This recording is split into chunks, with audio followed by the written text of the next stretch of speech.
then the friction is caused. And the friction by itself generates energy, which is most often a wasteful energy.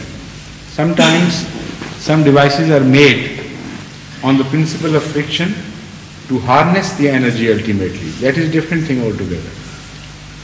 But in moving parts, if you do not keep the motions in their own separate compartments without interfering with other parts, the friction will cause and ultimately burn up the machinery. So wherever in human systems, whatever the systems be, there are frictions. This is the fundamental reason. All other approaches are just superficial and meaningless. You must find out which part of that system has usurped the rights of other system, and that part should be stopped to that much, where it should not be permitted to interfere in the other's rights. If the answer is that you begin to enter into their sphere and usurp their rights, this will again cause some friction and it will go on and on. So what Islam has done is this: the Holy Quran itself, you don't have to go to other sources as yet. The Holy Quran is very clear that every class, every conceivable section of society has been given some rights, some prerogatives, and some obligations and duties. And they are so clearly laid down that if you remain within your sphere of movement, then no friction can be caused. Why does not this friction found at the time of the early Islamic period, at the time of Hazrat Muhammad Mustafa sallallahu alaihi wasallam himself? The fact is, the greatest of those who offered their love and sacrifice to him were from among the labor class. Who were Ashab al-Sufa? They were sheer laborers who had absolutely nothing as capital to them. And these were those who offered their lives and their time and every comfort for the sake of Islam, and they loved Hazur sallallahu alaihi wasallam so much. Why? Because their rights were preserved, and they knew that they would find peace only in this system. So when later on the Muslim governments themselves started deviating from the Islamic principles and started permitting one section of the society exploit the other, then these frictions came back again, in some cases with greater vengeance. But Islam speaks very clearly of these things. Islam speaks of the laborer's right, of the master's right, of the mutual understanding. And those rights are so clearly laid down and are in fact so much inclined towards the poor, the cause of the poor, that a labor society in an Islamic system would be much better off than a communist labor anywhere in the communist world. This is just not a claim. This is something which you can prove, like 2 and 2 make 4. The fact is that all that the communist system achieves is not the transfer of wealth from the rich to the poor. This is not what it does at all, anywhere. What it does is this, that it makes everyone laborer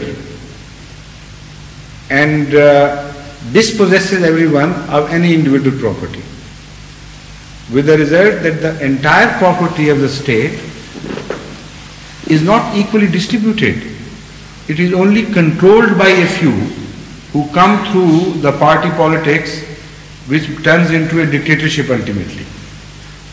So all the resources of the state are left then in the hands of a few who have no moral standards, and they can dictate terms to any extent because they have become absolute rulers, because communism and absolute rule go hand in hand. One cannot survive without the other. It's impossible for communism to survive in a state where there is no absolute rule. This is why they are so cruel to those voices which are raised against them. Even solitary voices in great empires are feared, greatly feared by the communists worldwide. If communism is a philosophy which has been accepted through experience by the whole state, why should not you permit to some scientist to raise the voice against the system? It's one of the greatest crimes, because they know that without absolute rule, communist philosophy cannot prosper. And why it cannot? Because what the communism achieves is not that distribution of equal wealth to everybody. The classes remain in operation. Only greater number of people become laborers without their own personal will and freedom and property. Everybody is turned into a propertyless person, at the mercy of a few who rise through the power of the party, and that then begin to rule that party which was a source of their own power, mercilessly.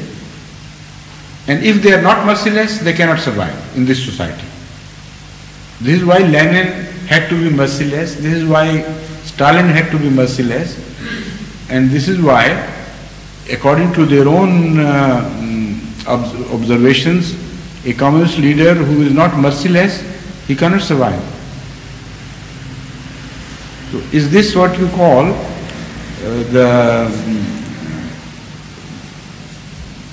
labor-inclined system? In fact, labor has nothing left to itself. Why they are worse off, I can prove that as well. To some extent, if somebody wants is in a mood to listen to reason, he can be convinced of this. The fact is that in a free society, cruelties can be exercised against labor, no doubt. But where the government is different, this is not the ultimate possessor of the entire wealth, and the individual holders of property are different, then there is always a possibility of the laborers going to the government, raising their hue and cry against those individual parties and fighting for their rights. The government will be a third party then, not directly involved. So there is always a chance for the labor to fight for her right, to go for strikes, to go for public demonstrations against some cruel masters, against some cartel holders and against some capitalists, to a government which is not directly involved in that. And because of democracy, ultimately because they have to go to the laborers and the poor classes for their votes, so they will always be inclined to help their cause. But in a communist society, there is an absolute rule. All the laborers, in fact every citizen has been disinvested of its properties. The result is that you have to raise your hue and cry against the usurper, that is the government. And the government will not tolerate it. The result is, if they make a decision, they also see to it that no protest is made. Strikes are forbidden in the entire communist world. Poland experimented for a while, and you see what happened to Poland. So the Holy Quran does not claim a hollow system divorced from realities of life. The Holy Quran keeps in view the very human nature, the distortions which are ultimately acquired by human beings. Because nature is not distorted, distortions are later on acquired by wrongdoings. So Allah keeps all these factors in mind and gives you a teaching which would create balance in the society, the maximum freedom and the maximum compromise between individual freedom and the state's interference. This is Islamic system. The Holy Quran is very vocal on these things, but these are such issues as cannot be discussed in such short